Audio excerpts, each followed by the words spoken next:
Hey guys, this is EA Spuds from the Plamo Build Report, and welcome back to another episode of the Weekend Report from February 1st to February 5th.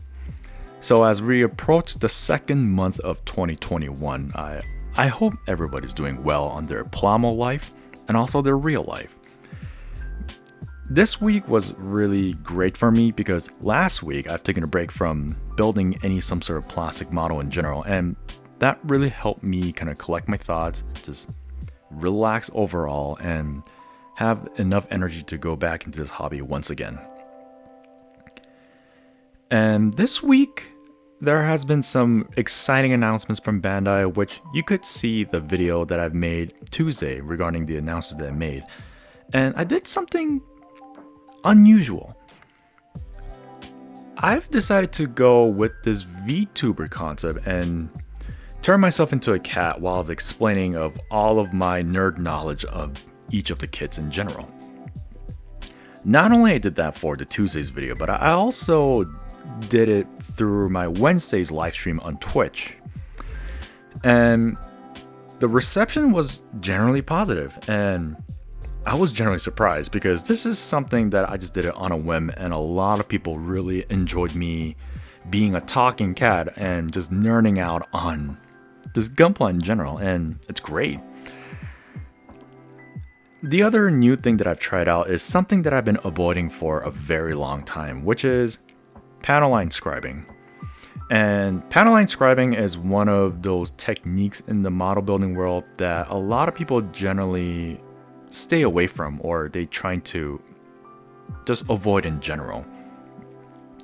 The reason for that one is dedication and also the accuracy of how you do things. Generally, at first, I was very hesitant to the part where I would not even try to do any panel linings because I've experienced it once, not up to the scale that I did through my Wednesday live stream, but if you look closely in my GBWC 2018 build of the Barbatos, you can see in the shoulder area that I've done some sort of a panel line scribing, and at that time I didn't have any proper tools at all. I've used an X-Acto knife to just generally scrim it line by line and then just add some panel lines there.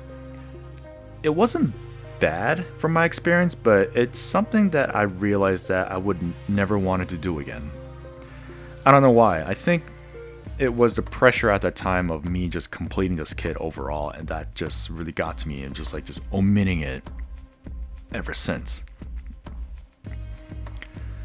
But towards the end of last week, I was thinking of what I should do with this goof and dodai that I've built, and I had kind of a conversation with some of the other builders while we're working on something, and the RG line just came up out of nowhere, and we start talking about it, and then that's when I remembered my frustration with Bandai. Where is RG Goof? RG Goof was introduced the first time when they announced the RG line, and it's still a paper plan from my understanding, and they just showed a bunch of great images of being work in progress and everything, but even after 11 years it never came out, which I was generally disappointed in Bandai at that point, and that kind of sparked some inspiration in me to give this goof some love. And I have decided to try out this panel line scribing once again. Now, there's been a lot of tools that I've collected throughout the first 2 or 3 years before that. These are some of the tools that I picked up while I was in the business trip in Japan, and some were included in some mystery boxes that I purchased long before that I never imagined that I would use it ever. So they were just in the toolbox for a very long time. Then just recently, I got my hands on like one of the scribing tools that recently just announced, which is SAB. SAB's panel line scribers were really great to use, and this kind of gave me a little more confidence of like trying new things that I've not done before. And I realized that I have a lot of tools that will help me to make it a lot easier and a lot better. So the stream itself was, I'm gonna be honest with you, it wasn't anything organized at all. Like I just like pulled out all the tools that I had and I just started using it one by one.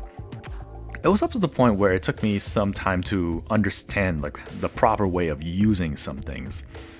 And I made a lot of mistakes during the stream, and then I admitted it, but at the same time, I wasn't angry at all. I was actually very happy with the fact that I made those mistakes. And not only that I made the mistakes and I realized what I need to improve from moving forward, but all the viewers that joined my live stream were very positive. The fact of like just giving me tips and tricks and sharing their knowledge of this particular method in general. And I really like that. And I would like to thank everybody who gave me all of the love and advice while I'm doing this new thing that I'm trying out. And that's the one thing that I want to talk to you guys about, trying new things. As mentioned before, generally, a lot of people avoid doing anything new for two reasons. One, because they're afraid of making mistakes. And two,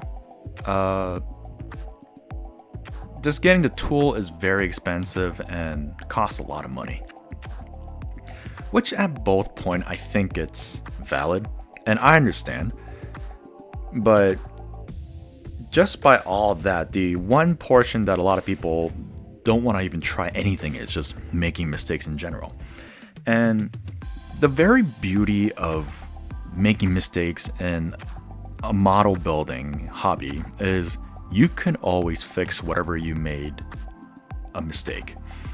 Like for example, I've made a mistake of not making the panel lines symmetrical, and clearly the only solution that I did was just fixing it up with however we fix other things, like using super glue or some sort of sanding.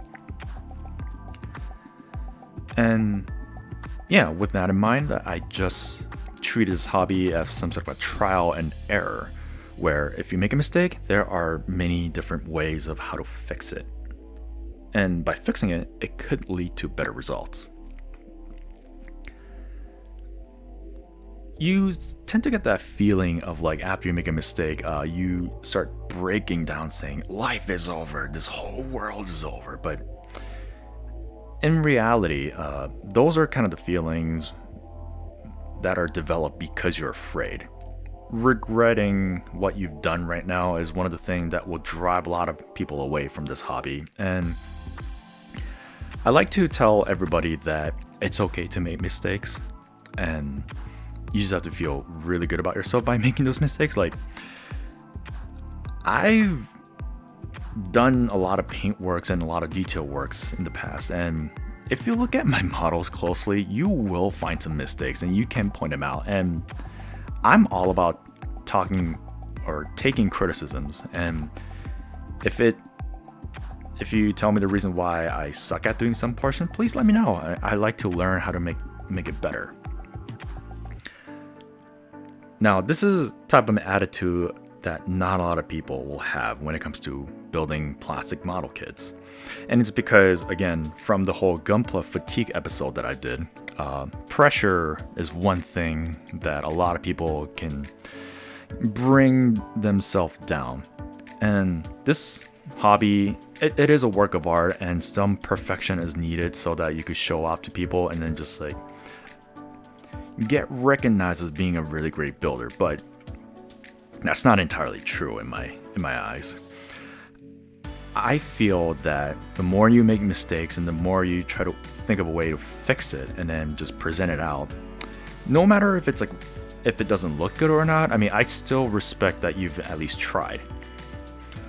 By learning the mistakes and then try to overcome that, it's what's important. And in the case of this, there's been a lot of articles about VTubing being too controversial, and there's been a lot of like weird comments that's been out and reasons why, but we're not going to get into that in this episode. The point is, a lot of people are getting discouraged of doing something that they would think they would enjoy, but because of what other people are saying, generally that pressures you to not do anything, and being pressured and not doing anything will lead to regret in the long run, and you won't be happy if you go through that route. I know in life there's been many times where I've regret not doing anything, and it still haunts me till this day. And I really don't want anybody to feel that way with anything that they love doing. Whether if it's plastic modeling or making music or making a YouTube video, don't get discouraged. It's okay to make mistakes. I mean, you at least if you learn from it and then you just move forward with it and have fun with it, you'll be in a happier place. Because if you regret on like what you wanted to do or not doing it, then it will haunt you for the rest of your life. Trust me. With that being said, that has been the weekend report. Let me know if there's anything that you guys tried something new and you guys ended up enjoying it. And with that being said, this has been EA Spuds from the Plamo Report, and I'll see you guys next time. Thanks for listening. Bye bye.